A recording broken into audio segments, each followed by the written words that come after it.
What happens when your worst fear becomes your reality? Hi, I'm Brent Cassidy. Welcome to the Nightmare Success In and Out podcast, where we explore how to overcome your fears and nightmares to set yourself free. We're going to be exploring this topic with guys I was in Leavenworth with and others who served at other prisons.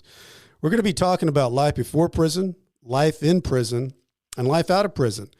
These stories can be inspiring, sometimes sad. There's some humor, but hopefully you can come away with a nugget of something that will help you knock down some of the prisons you've built up in your own mind.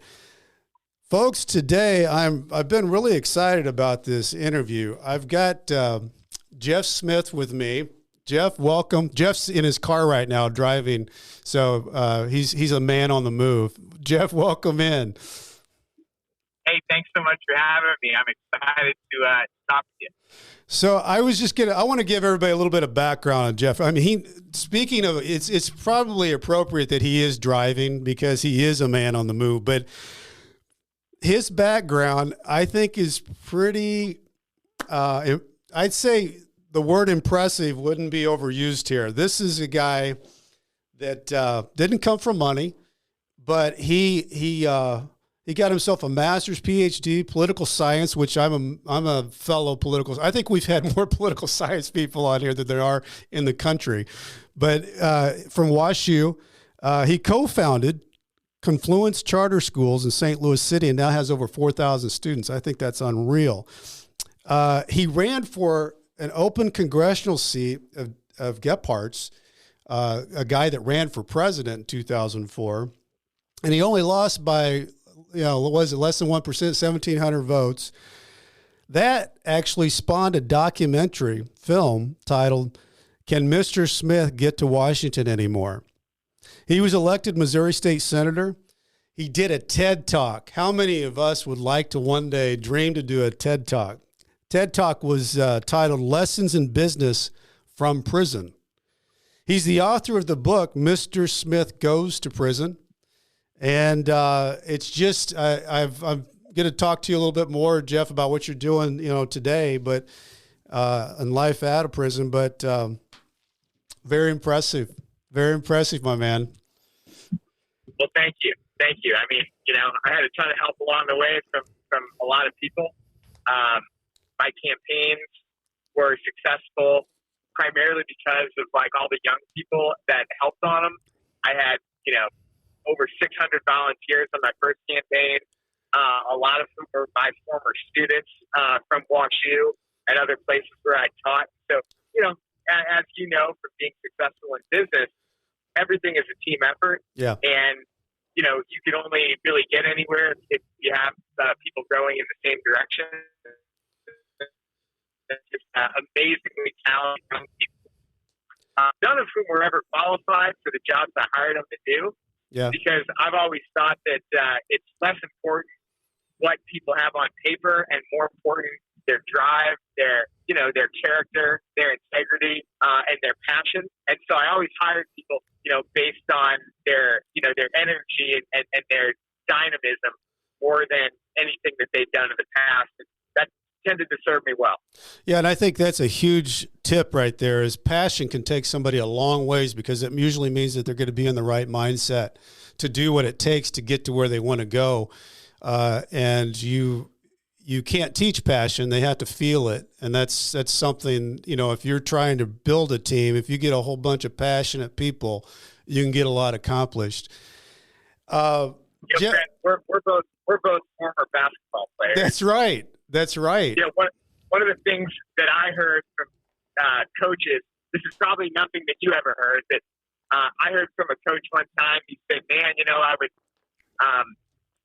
I would love to, So I played in high school and had a decent high school career, and then I went on and was at the University of North Carolina, and I was trying out for the JV team there, and the coach said to me, you got a hell of a game. You're a great ball handler and passer, and love your defensive intensity.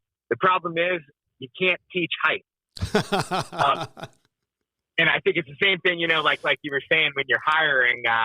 There's lots of ways that you can teach people the specific skills that you need on a job. Yeah. But there's no way to teach, the kind of, commitment and passion and drive that make people successful. So, and Jeff, I know guys like you, that pesky little 5'7", 5'6", 5'8" guy that's all over you, and you can't get away from them. And they're taking the ball, they're getting open somehow because you missed. You can't find them. That I know that guy. Those are those guys that just end up you're like, get away from me, and then he ends up kind of controlling the game. Like, how did that happen? Well, he just outworked everybody. Jeff, take me back. I mean, you're growing up as Jeff Smith in your neighborhood as a kid. What was life like? What were your parents like? What was going on in your world when you were growing up? That's a good question. So I had a pretty interesting upbringing in a lot of ways. In some ways it was typical. We were middle class, and went to, a good public school. So that was all pretty normal. What was a little bit less normal were a couple things. First of all, my dad was obsessed with sports. He had been a college coach, and he was obsessed with the idea that I was going to be a great basketball player. And I was pretty good, but my dad was 5'6" and my mom was 5'2". And they took me to the doctor when I was maybe 3 years old, and they said, so what's the deal? We're a little concerned about his size. And the doctor said, well, he's in the 3rd percentile in both height and in weight. And my dad said to my mom, well, at least he's not in the 1st or 2nd percentile. And the doctor said, there's no such thing as the 1st or 2nd. We don't want to make people feel bad. So we started at 3. So I was really little. But my dad was absolutely determined that he was going to, do everything he could to try to get me to the NBA. And so he would take me, St. Louis, because, you grew up in not too far from where I did, but he would take me to the worst parts of the city. And starting when I was, 9, 10 years old, and he would drop me off at like this boys club, Matthews Dickey, or this other gym called the Wool Center. Yeah. And then sometimes he would stay, other times he would leave and go play golf and pick me up in 3 or 4 hours there. I love it. And so it was sort of trial by fire. I played with the best kids in the city from a very young age. And, I was always the littlest kid, usually the youngest kid, almost always the only white kid on the court. And, you get better when you play with people who are bigger, stronger, faster, older, all those things. And my dad gave me that opportunity to do that. He never told my mom where he was taking me, of course, because he would have gotten in a lot of trouble. But that's where I spent a lot of my childhood. Jeff, don't you think that the playing sports like that as a kid and mixing it up with, you are accepted because you can play with them and you learn how to play with kids that are older, or they might have this or that. But when everybody gets out on the court, everybody creates their own identity, and they're accepted because of how they play with others. And I think, one of the things I take from your book and the things that happen with you, that played itself pretty well for you to be in that environment growing up, and how you handled things as you got older. Yeah, I think you put it really well. I ended up, well, first of all, for me, like basketball and other sports, but mostly basketball, became kind of a metaphor for life. Like, as you referenced in the opening, I ran for Congress in an open seat against a guy named Russ Carnahan. For the non-Missourians who are listening, his dad was governor, his mom was a U.S. senator, his grandpa was a congressman, his sister was Secretary of State, a very well-known family, and of course I was a total nobody. But when you go out on the basketball court for that many years, and you're always, a foot shorter than the guy you're guarding, and 80 pounds lighter, and you got to figure out a way to do it, it just doesn't seem that daunting to run against a guy who happens to have more name ID than you. It's like, look, I know I'm as good as him. I think I'm better than him, or I wouldn't be in the race. So I'll figure out a way to do it. So I think basketball really did become a metaphor for my life in that way. I also think, as you suggest, just it helped me transcend barriers that, tend to divide St. Louis in particular, and then really the whole country around race. When I ended up going to college, I became a Black Studies major, in large part because of the experiences I'd had on the basketball court. And then going to a high school that accepted kids through a school desegregation program, and just getting more exposure to kids who grew up a lot differently and a lot less fortunate, than I was. And so from those experiences, when I ended up running for a state Senate district that was a majority Black district, it seemed totally natural to me to try to cross the racial demarcation line of Delmar Boulevard, the street that bisects St. Louis City, whereby 98% of people who live north of it are Black, and the vast majority of people south of it are white, at least on the southwest side of the city. That did not daunt me in any way. And then, as we'll talk about in the rest of the show, when I ended up in prison, again with a vast majority of Black people in prison, being able to mix and fit in the experiences I'd had as a kid and in college helped, and as a state senator representing a very diverse district, helped me be at home and fit in a way that probably most white collar offenders would struggle, to do inside of a federal prison where 99% of people were in for dealing drugs. Yeah, good point. So I'm curious, Jeff, did you always have it in the back of your mind that politics could be something that you wanted to get into? I always enjoyed politics. I didn't know I was going to run for office. I wasn't one of those people like Eric Greitens for the Missourians out there. They kind of told his grade school teachers he was going to be president someday. I wasn't like that. I went into education. I worked in St. Louis public schools. I co-founded charter schools. I, got a PhD at WashU, and I was taught at Dartmouth and at WashU, and thought I might be a full-time, professor. But then when Dick Gephardt's congressional seat opened up, there were only two people who'd been in that seat during the previous 54 years. Right. So I figured, if I'm not going to take a shot now when it's an open seat, because it's so hard to beat an incumbent. They have so many advantages when it comes to name recognition, fundraising, connections, that it's hard to beat an incumbent. I figured, hey, the seat's open. I know I'm only 29 years old, and I know I'm a total nobody, but why not? Why not try it? So I did. I think one of the interesting things that you bring up in your book is that you got it started with education basically right out of college, and you ran into frustrations of the kids couldn't get their books, and nobody really seemed to care that they couldn't get their books. And I know that you gave one example that the guy said, well, when she gets back from vacation, and vacation was after Thanksgiving. I can't remember how long a period of time that was between when you were asking for those materials and when she was getting back from vacation. But starting and co-founding a school, which now has over 4,000 kids. How did that come about at such a young age for you to get involved with that? Well, as you put it, I was pretty frustrated when I worked at St. Louis Public Schools because I didn't feel like there was any sense of urgency to try to, help a lot of kids.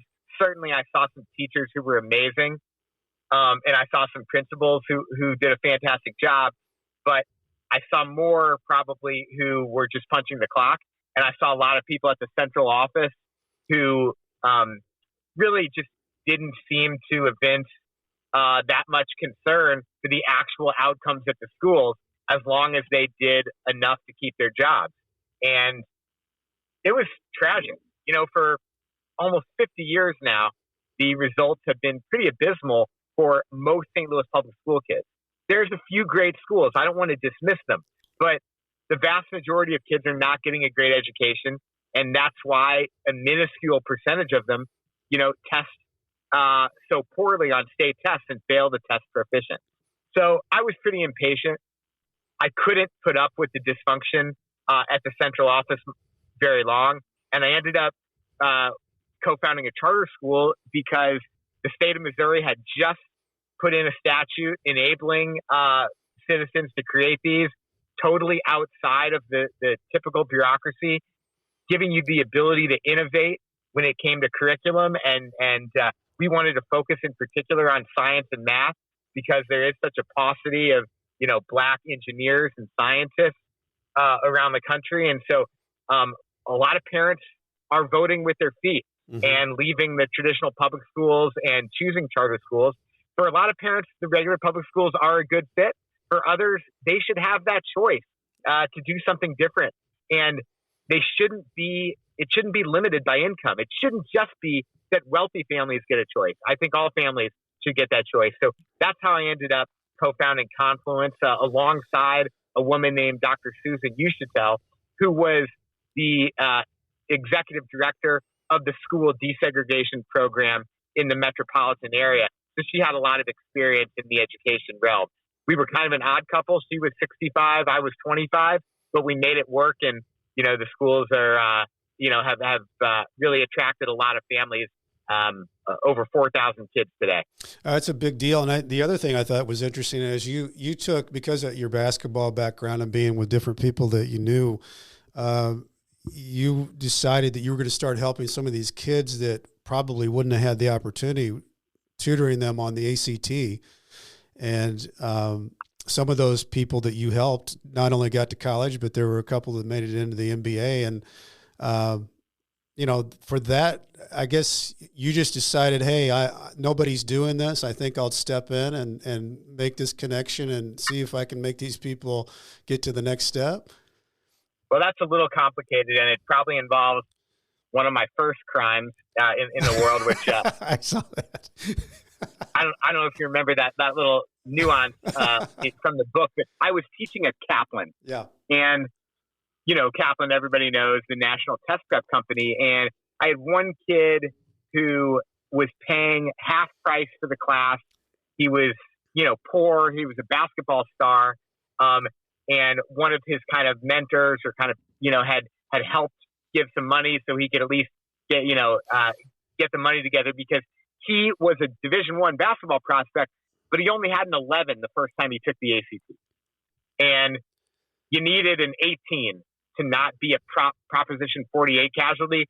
Otherwise, the NCAA, that means the NCAA would not let you play your freshman year. Mm-hmm. And a lot of big-time schools, they don't want to lose somebody for a whole year if they're going to give them a scholarship. Mm-hmm. So they were shying away from recruiting anybody who was a quote-unquote Proposition 48 casualty.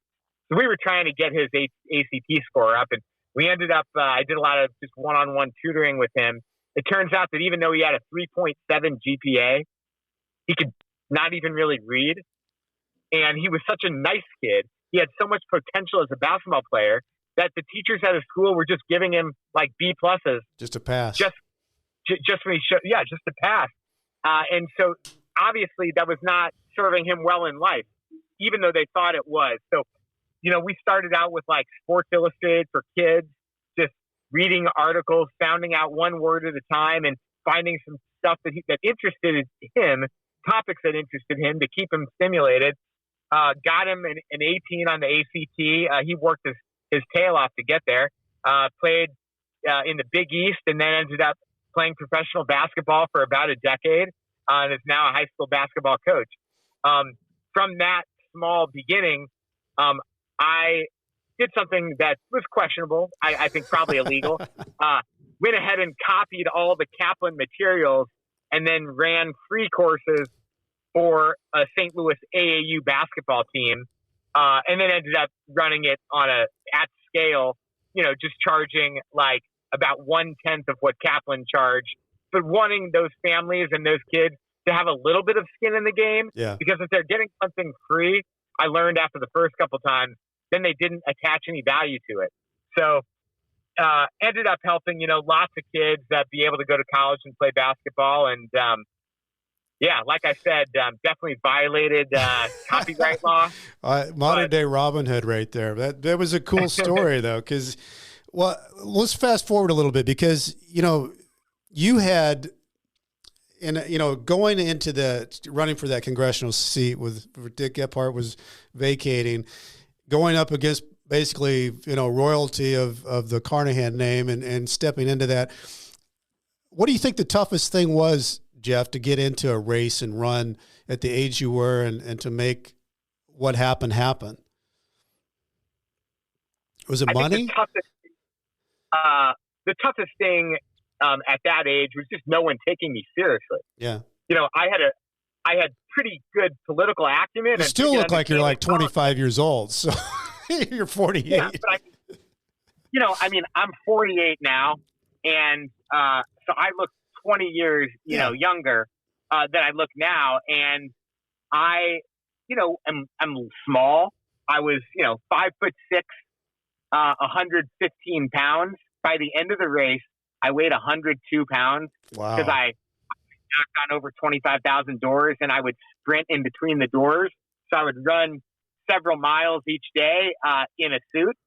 So I sweat a lot during a St. Louis summer of doing that, and I lost a lot of weight. Anyway, the point is, when your suit's falling off you, and it looks like it's your dad's hand-me-down, and you look as young as I did, a lot of people dismiss you. What do you think about this? You've never been elected to anything. You look like, as my former, campaign supporter and friend Steve Brown, who you knew from high school, said at one point in the documentary about my campaign, he said, you look like you're 12 years old, you sound like you've been castrated, and your suit looks like you got it at Duranimal. So, I had an uphill battle just because I didn't look like what people thought a congressman should look like. Yeah. It didn't matter that I had, I think, pretty decent ideas. Yeah. It didn't matter that I could articulate them better than, say, Russ Carnahan. To a lot of people, I just didn't look the part. And that's politics. And I get it. Yeah. A lot of people don't live and breathe politics the way that I did. They don't spend time researching the platforms of everybody in the race. Instead, they choose their politicians not unlike the way that we choose like our soda when you go to the store and you see 7-Up and then you see Super Up. Mm-hmm. And 7-Up is like $2 for a 2-liter, and Super Up is maybe $1.09.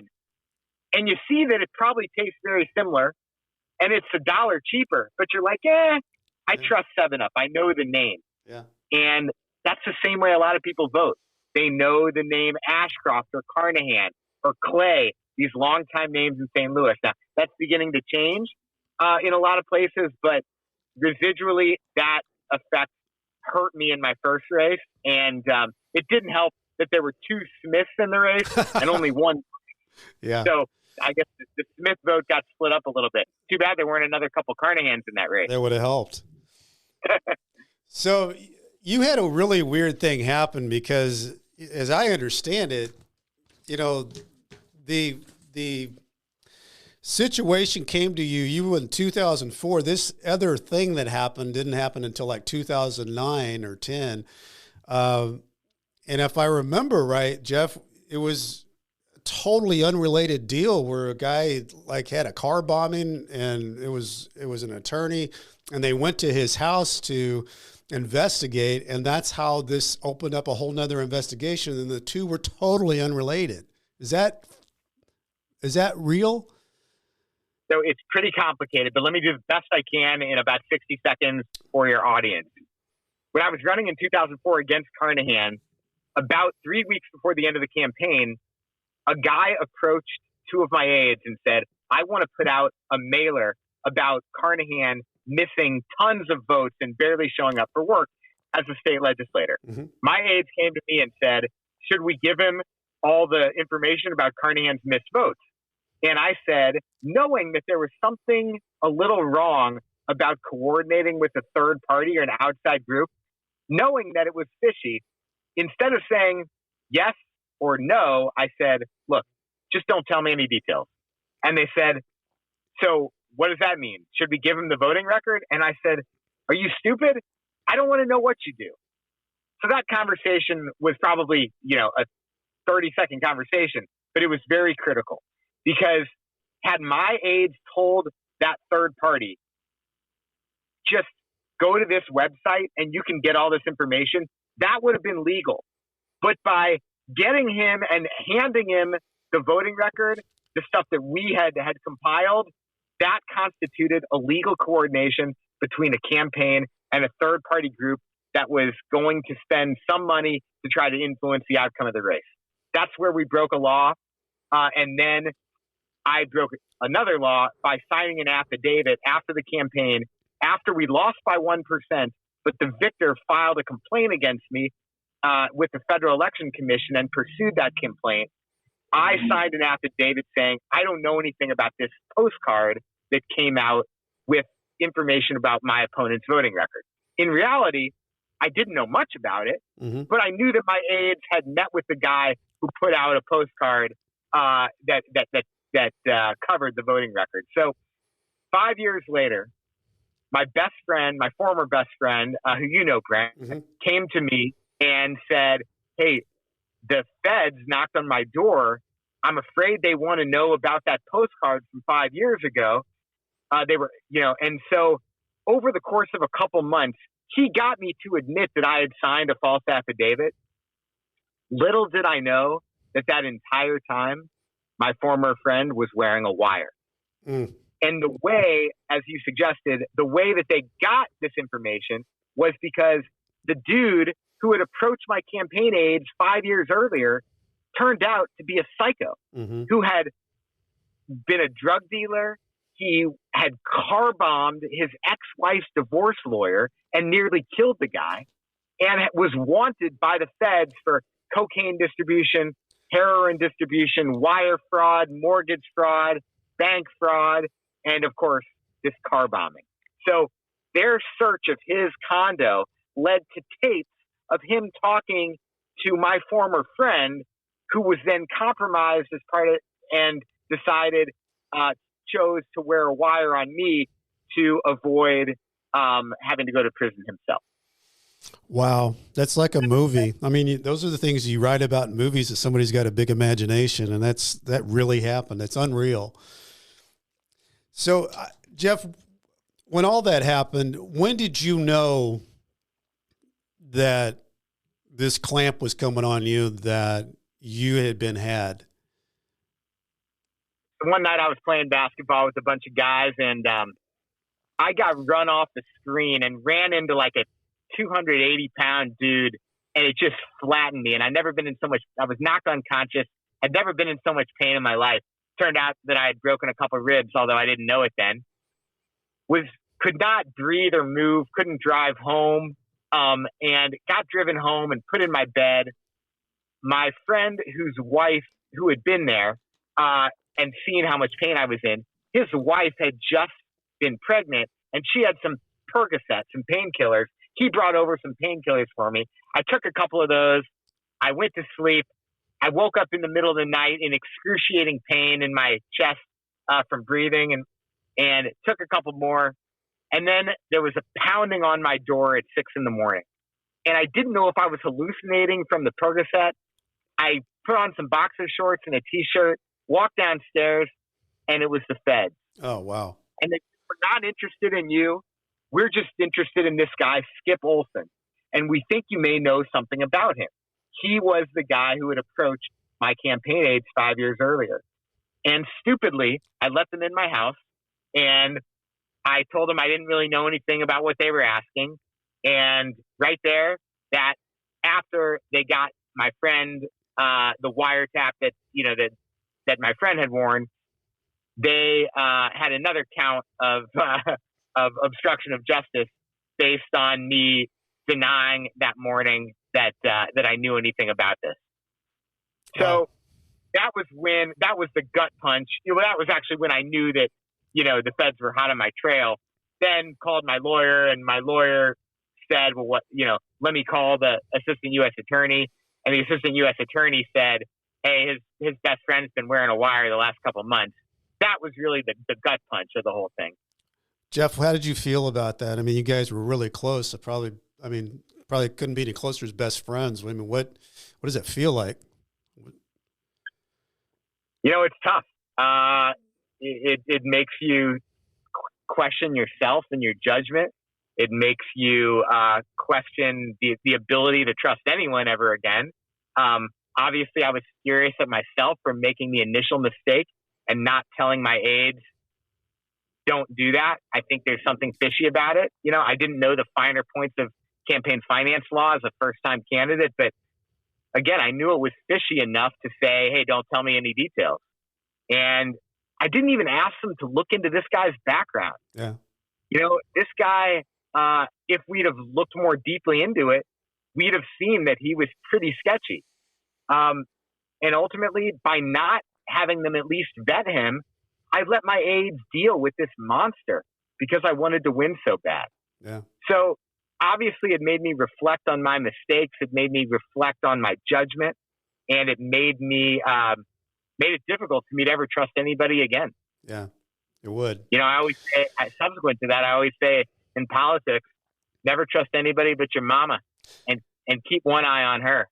Well, I think there's a lot to that. I mean, my situation was, it was within my family, and you know, I thought my dad was godlike and trusted him to no end. And when I got down to the end, I felt like there were things I should have known or should have asked and should have delved into. But you know, trust is a big deal, and you know, it does make you question, you know how you read things. But I think how you handled things is really what happens in your life, right? I mean, everybody has their own stuff that happens. It's what you do with that stuff when it does happen.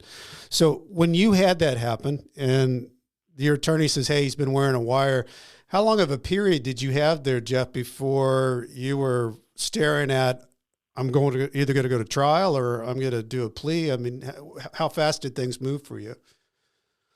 So it moved pretty quickly. I mean, over the next several weeks, went in, and the feds played the most damning moments of the tapes for me. And I said to my lawyer, how bad is this on a scale of 1 to 10, 10 being the worst? Mm-hmm. And he says, 2, 2.5. And I said, so you think I can beat the charge? And he said, well, I'm not saying that. I'm just saying, hey, it's a couple buddies talking. Mm-hmm. There's stuff that's not great, but I was like, so you think we should fight it? He's like, well, the Eastern District of Missouri, you'll have a couple probably people on the jury from St. Louis City, maybe people who heard about some of the good stuff you've done, in as a senator. I think you could probably hang a jury. I think you'd have a good chance. I said, what'll it cost? He said, $1.5 million. Obviously, I didn't have that kind of money. I said, what if I am able to hang the jury? He said, then they'll come back and try you again. Right. I think that's another $1.5 million. He said, no, next time it's probably 2.5 or 3 million. I said, why? He said, because they have to spend the first, 6 months is just dealing with all the motions related to the first trial. So, it's going to take much longer the second time. So when it was all said and done, he said, you're probably talking about a $4 or $5 million deal if you want to beat him. And I was going up for re-election, so I'd be in the middle of a trial probably during my re-election. The more we thought through it, based on the finances, the odds, the more it just made sense to plead guilty and cut my losses.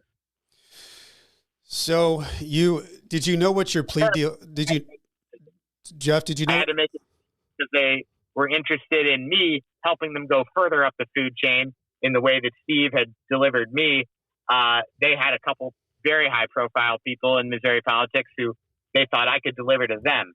But one of those people I didn't think I could possibly help with. Another of those people was a close friend who hadn't done anything illegal that I knew of. So I wasn't really interested in helping the feds on a fishing expedition against, someone who I was close to, and chose not to wear a wire or anything like that. And ultimately, due to, in large part to that decision, and of course my own mistakes, was sentenced to 1 year and a day in federal prison.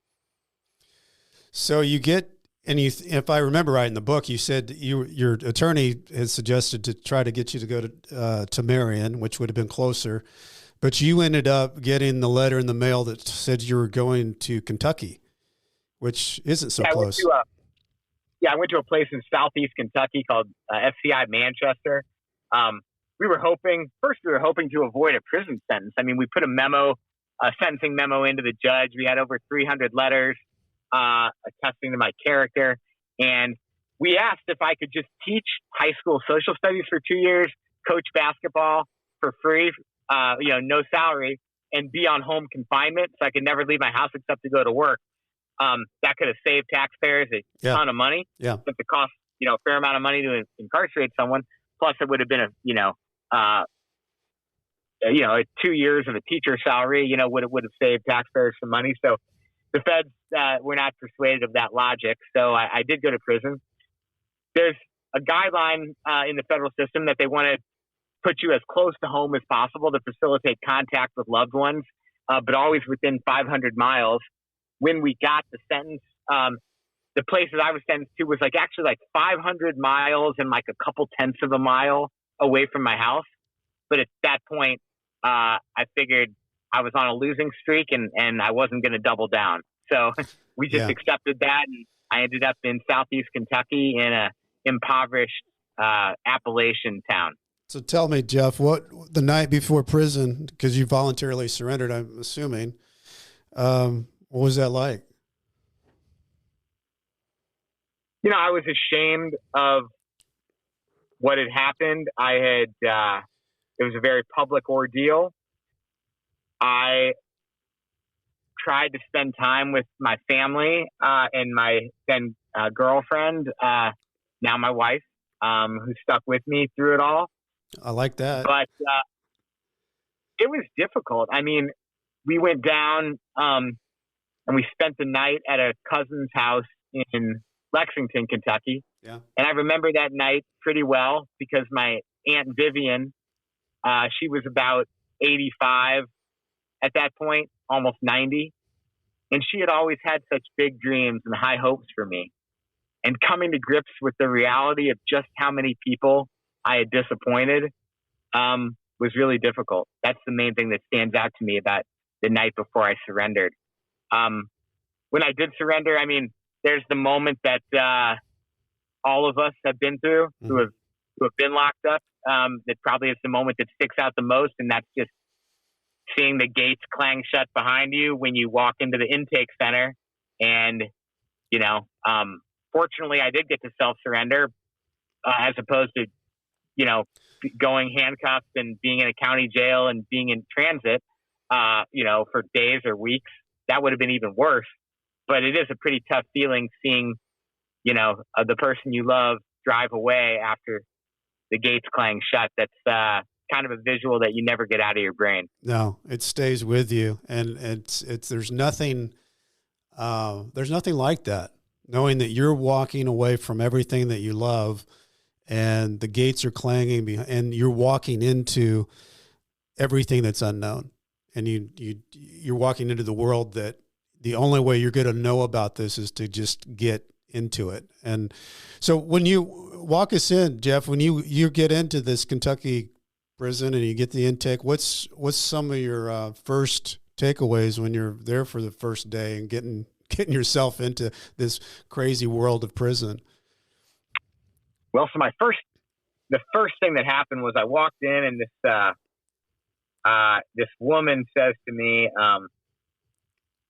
she says, name? And I said, Jeff Smith. She says, height and weight. And I said, 5'6", 117.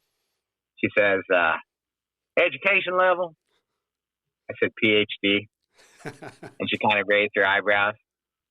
Last profession? I said, state senator.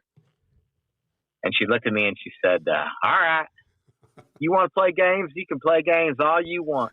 We got ones here that think they're Jesus Christ. I love it.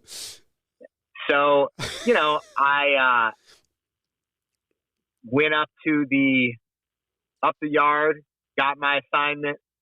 I was they were opening a new wing of the prison.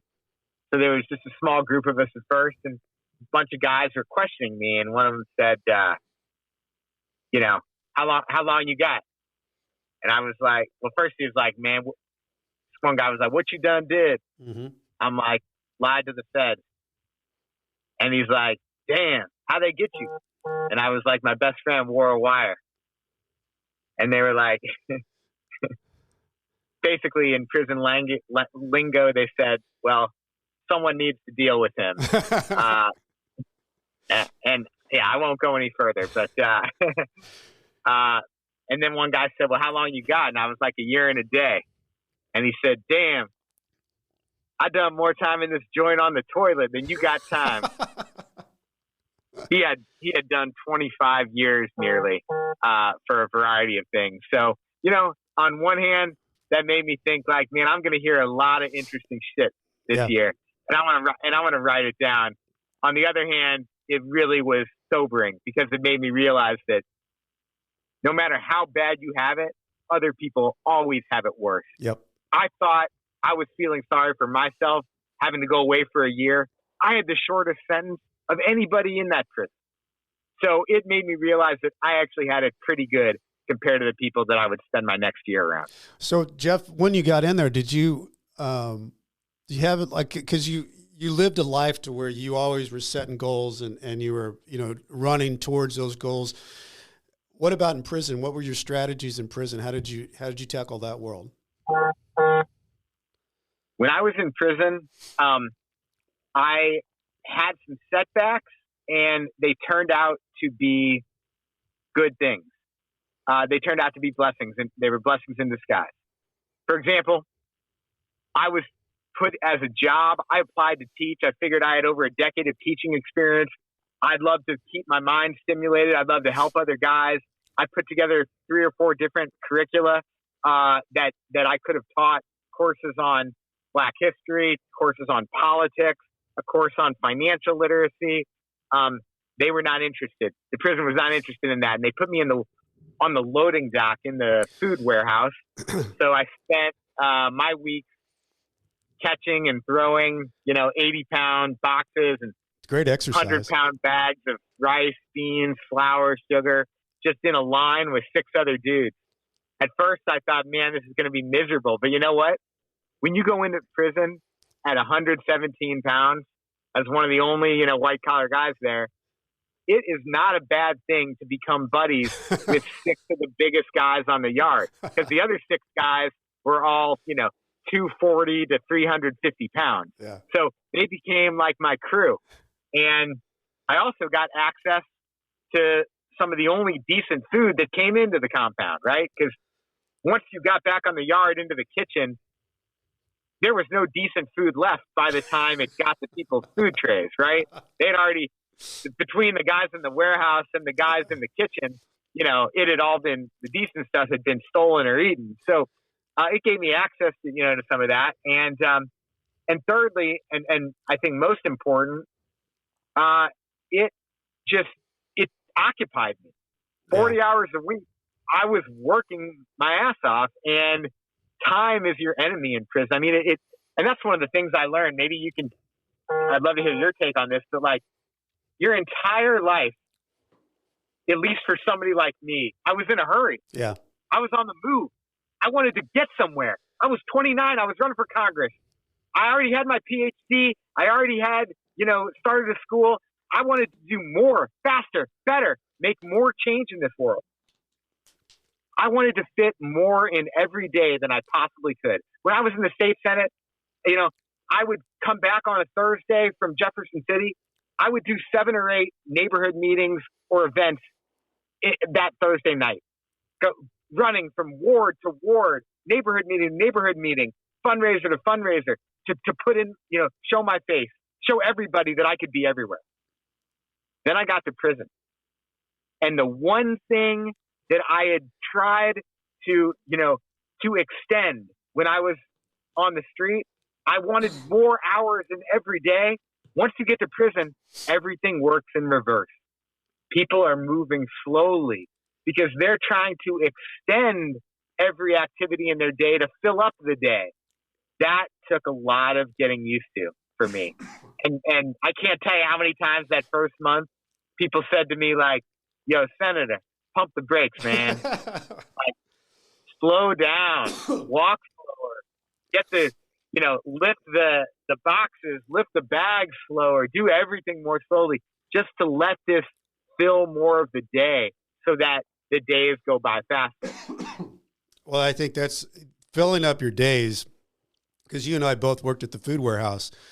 That, is great exercise, and it did fill we fed, I think, 2,200 guys. So there's nothing like being busy and having your mind busy, when you're in that situation. So I so identify with that, because that was one of my strategies, was not quit being me, try to stay being me and try to find things to busy myself with so that I still had an active mind. But I know the other thing too, Jeff, that you run into in prison is, even if you're trying to do all that, you still have hard days. You try to keep, you're tricking your mind every day. I got to win the day here. I got to do something, keep myself going. How did you handle hard days, tough days, sad days? I wrote. I took notes on what I was seeing. I took notes on what I was hearing. I wrote letters to people on the outside who had written me. I mean, God bless everyone who writes letters to people who are locked up to help them, to help sustain them. If I could ask one thing of your audience, if you know anyone who's locked up, write them a letter today. Yeah. If you don't, then be a volunteer pen pal with somebody, because that helps people, just mitigate the misery of prison life. Yeah, it gives them hope. But, yeah, it gives them hope. So that's what I did. I took notes on toilet paper. I took notes on napkins from the chow hall. Anywhere I could, I took notes and tried to get exact quotes from people, to just so that in case I did write a book someday, I could really have I could hear the voices. Yeah. And that was really the purpose. And that was really the purpose of the book. I mean, I needed it for myself. I'm not going to lie. I needed to turn the page on that period of my life as a public person. I felt like I needed to not just try to reinvent myself as something new without grappling with what had been. But I also wrote it, I'd say the biggest reason I wrote it was to try to humanize people who are locked up in this country. Yes. And show them in all of their beauty and pain. Yeah. And I think if I succeeded in anything in the book, Mr. Smith Goes to Prison, it is painting a fuller, more nuanced and textured portrait of people who are locked up, who are some of the smartest people that I ever met. And that's what my TED Talk was about. It's just about the incredible entrepreneurial savvy of the people who I encountered in prison.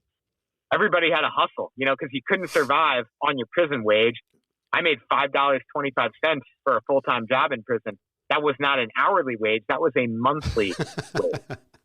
And so if you don't have someone sending you in $100 a month, $200 a month for your toiletries, your shampoo, your soap, your deodorant, your toothbrush and toothpaste, you got to figure out a hustle, a way to, have some income or, get the things you need in prison.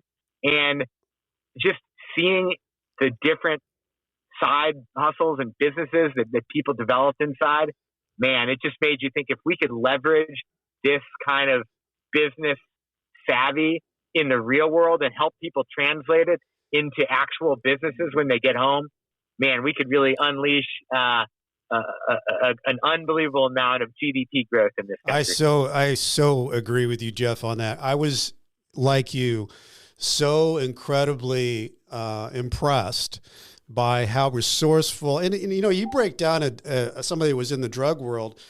They had a product, they had to figure out how to sell it, they had to figure out layers of compensation and commission, they had to have incentives, distribution, all those things.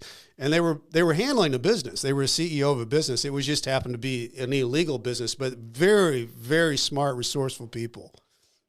I was always thinking the same thing that you're talking about, is if you just flip it, these people could be incredible entrepreneurs in the business world. So tell me, so you're there for 8 months. Did you get visits because you were so far away?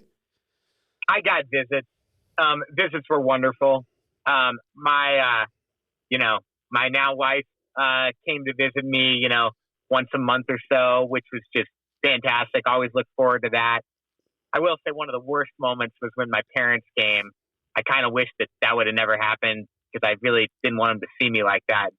Those were some difficult conversations. Yeah. I remember when my mom, she's like, well, look at you. Because I put on about 25 pounds of muscle in the warehouse. She said, look at you. Oh my gosh. How did you get like this? I said, well, I'm moving, the 35,000 pounds of food every day, like or whatever it was, I'm Busy. getting stronger. Yeah. She said, why? I said, well, I'm working in the warehouse. She said, well, why don't they have you do something like teaching? And I said, well, Mom, they heard I was like jotting notes down and I maybe writing a book. They didn't like that. So they figured they'd wear me out, occupy me and put me somewhere where I'd be too tired to write anything. And she just said, well, I can't believe it. You'll never learn your lesson. You're getting in trouble all over again. Oh, no. And that was a tough conversation. But I tell you what, the visits, I'm just thankful for everybody who came to see me, friends, family. I felt horrible sometimes that I did get visits because there were other guys that had been locked up for 15 years and hadn't had a visit the whole time. Yeah, that's one of the really sad things in prison is that, I think we had 435 guys in our population and maybe 30 of them got visits, and I'm pretty close to that. I mean, it was sad. And I like you, Jeff, I was very, very lucky with a wife that she came all the time and the kids and friends. And I was, it's the one way to be able to straddle the fence in prison, to have your one foot in prison and one foot in the other world that you can connect to the real world, out the freedom world, and makes a difference. I'm, always thought I was so thankful that I had that because I think, prison time can be so much harder without that. And a lot of guys didn't have that.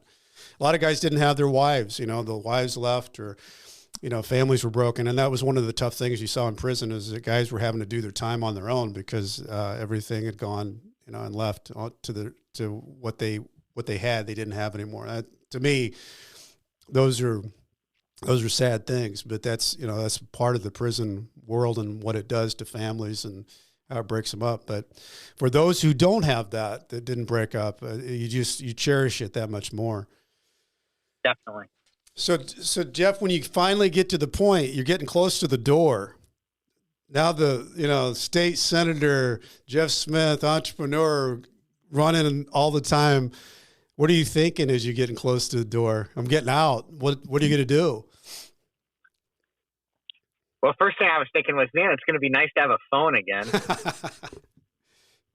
But you know what I was honestly thinking on a deeper level is, what the fuck am I going to do to make money? Yeah. How am I, like, my livelihood, who's going to hire me to teach? Yeah. I can't run for office because of my conviction. What the hell am I going to do? Mm-hmm.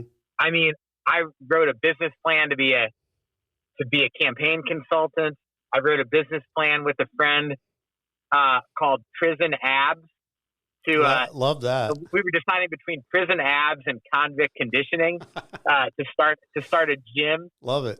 With all the stuff that I had done to get in. I think there's a guy in New York that did that really was successful. There is. I'm friendly with him. His name is Cos Marty, and he is now on the New York City Council. Wow. It's amazing. He's got a great story. Yeah, he started a gym up there, and he's fantastic. So, I thought through a bunch of different options, and ultimately, I interviewed for a job. I mean, consulting for a small affordable housing nonprofit, and at the end of the interview, the woman who was the vice chair of the board, she said to me, "Look, my question for you is, with your background, why shouldn't we hire someone else and then maybe in a year or so hire you away from wherever you're working after some of the aroma has begun to wear off?" Wow. So if you think about that, I mean, like, when I came out of prison, I had advantages that 99.9% of people coming out of prison don't have in this country. I had a great education from a great university. I had family support. I had enough money to live on. I had a home to go home to. I'm white. And that was the question I got in an interview. Why shouldn't we let someone else hire you and take you for a year while the aroma wears off? If it was that hard for me, think of what it's like for people that don't have all the advantages that I had coming home. And that's why, we should all, whether you own a business and you could hire someone and give them a second chance, whether you own property and you could rent an apartment to someone, who needs a second chance. I just encourage people to try to help folks get back on their feet, because if you come out of prison, you've got the felony conviction, you've got the added stigma of that conviction that makes it harder to find a job or access like public programs like food stamps, find a place to live. You know, we're putting people behind the eight ball who already have struggled in life, making it even harder to succeed when they come home. So, you know, I encourage everybody out there to just consider ways that you can give people a second chance. If you want to be part of something like that, I help lead an effort in St. Louis, based out of St. Louis University, called the Transformative Workforce Academy, that connects people with convictions to second chance employment. If you got a company and you're willing to hire somebody, please just, you know, shoot me a note at jeff.smith@slu.edu. Or, you know, if you want to donate, you can go online to second chance or slu.edu/second chance.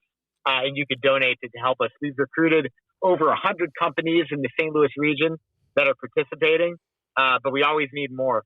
And if you're somebody who needs a second chance yourself, go to that website and we'll get you hooked up. I love that, Jeff. That's the kind of stuff, what you just said, that will make a difference. That's the stuff that makes a difference, is actually putting something to work, something tangible that people can grab onto. Because here's the thing about guys that get out of prison. I'm not talking about the guys that are hurting people, and you know, I'm talking about guys that just are trying to find their way.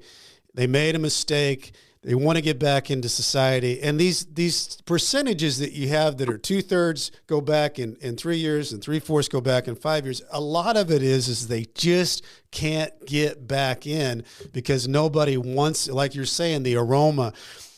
And these people are good.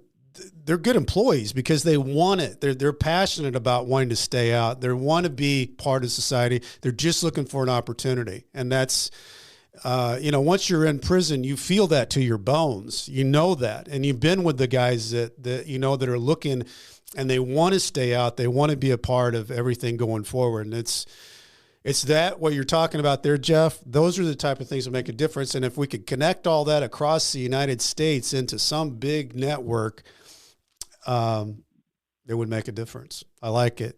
It's good stuff. So, Jeff, what are you doing now?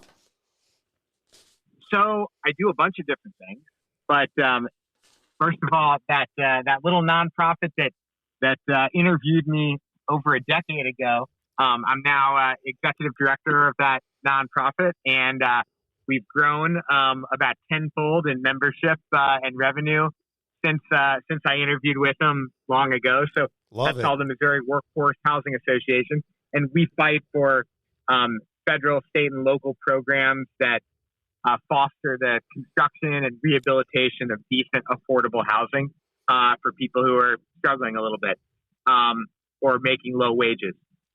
I also help with the Transformative Workforce Academy on the second chance employment side. I lobby for a nonprofit called Appleseed, which helps fight for better conditions for people who are incarcerated. As part of that, last year, we were able to pass legislation requiring that all incarcerated women in the state of Missouri have free access to feminine hygiene products, which many did not. And this year, we're working on a bill to require the Department of Corrections to build a nursery at our women's prison in Vandalia, so that women who are incarcerated and deliver babies do not immediately lose their babies to foster care and lose their parental rights. This way they could stay in a repurposed wing of the prison with their child for almost 2 years and then walk out of prison alongside them and have a new purpose in life. That's awesome. Yeah, so I'm really excited about that. And, you know, I do other I also chair the oversight board that advises our county jails leadership in St. Louis County. So that gives me another way to try to, you know, give back a little bit and try to, you know. Yeah, give somebody that's a voice that knows from the inside out. Yeah, I love that. Exactly.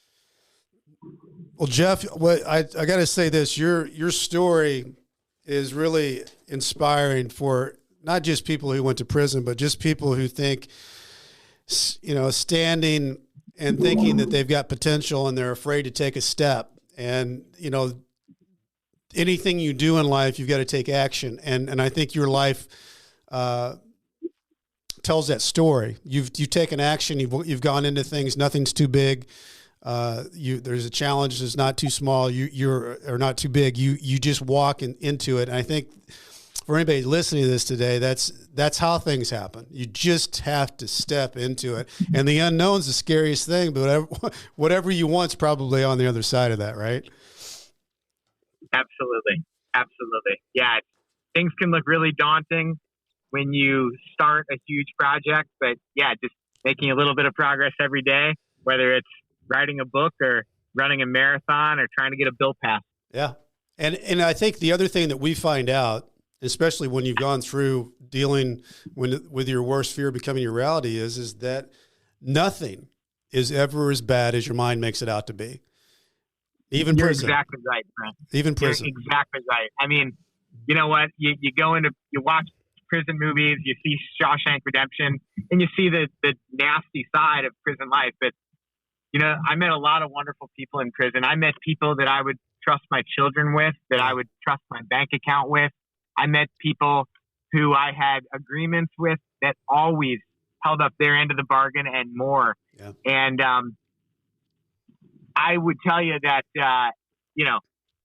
there are things you can learn from anybody and anything you do. I learned a ton from people that I met in prison about character, about entrepreneurship, about life, and about friendship. And even though it was a shitty year in my life, there's a lot that you can take away from even the tough times. What do you think, Jeff, being in prison and because I think everybody's had a little taste of prison in this pandemic and they've had things, you can't go where you want, can't do what you want. You got to wear a mask, you do all these things, a little taste of prison. What do you think you appreciate the most now, having the perspective, looking at being in prison and being home and having freedom? Steak. Steak. I love it. There's no steak in prison. No, there's stuff called loaf, which is like meatloaf it's like meatloaf in texture, except it doesn't have any actual meat in it. So no, I mean, I kid, but I am serious. I mean, God, I appreciate every meal that I make these days, even a decade later. But most of all, I appreciate my friends. I appreciate my family. I appreciate my wife.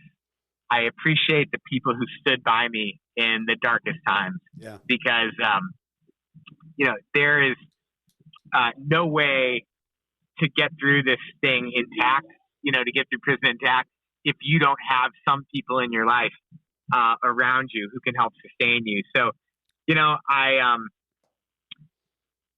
the people who stood with me, the 300 people who wrote a letter to the judge on my behalf, if they called me and asked me for any favor, there's almost nothing I wouldn't do for them. Yeah. That doesn't involve a crime that could lead me back to prison. But for real, just that kind of loyalty that people had to me when I was down, that's the thing I appreciate most. And just gratitude for freedom. Yeah. I'll leave you with this. And I think I tell this story in the book. When I got to New York, after prison, I ended up getting a job as a professor for a while. And I was in New York and I just got married and had a baby. And it was one of those really cold, crappy, rainy New York City days. Mm-hmm. And I was riding my bike to work and I was riding my bike in the city and some idiot tourist got out of the cab on the street side instead of the curb side, causing me to swerve and fall off my bike and nearly, get hit by a car. And as I was getting up, I started to curse at the tourist who was getting out of the cab. And then all of a sudden I had this epiphany. And I'm not a particularly religious person, but it was like a revelation coming over me. And I just thought about the year in which I couldn't ride a bike. I couldn't feel the rain in my face. And I certainly couldn't teach at a great university, smart kids and make money and have the opportunity that I had in New York. And I just felt this overwhelming sense of gratitude for just the freedom to be able to ride my bike and feel that rain on my face. And instead of cursing the guy out, I just felt so blessed that when I finished teaching that day, I would be able to go home to my newborn baby boy and my wife.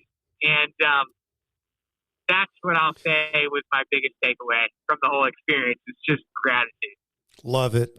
I love it. That's a great way to leave it, Jeff. I love it. That's awesome. And that's gratitude. And the way you just explained it is nothing better. Nothing better. Hey, for everybody, Jeff Smith's book, Mr. Smith Goes to Prison. It's a great book. I just reread a little bit of it. I read it 2 or 3 years ago when I got out of prison, and it's a great book for a lot of different reasons. It's a great story, but he's also got just good nuggets of information in there about our system. Jeff, thanks so much for being on. I appreciate you taking the time.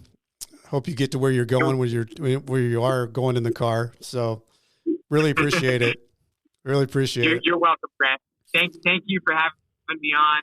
Thanks for doing this podcast. I love the theme of nightmare success. You can think you're at the top, but you can get cut down pretty quickly. And humility is something that I think all of us could use a little bit more of. So thanks again, and great to visit with you. Nightmare success in and out, folks. Thanks for listening.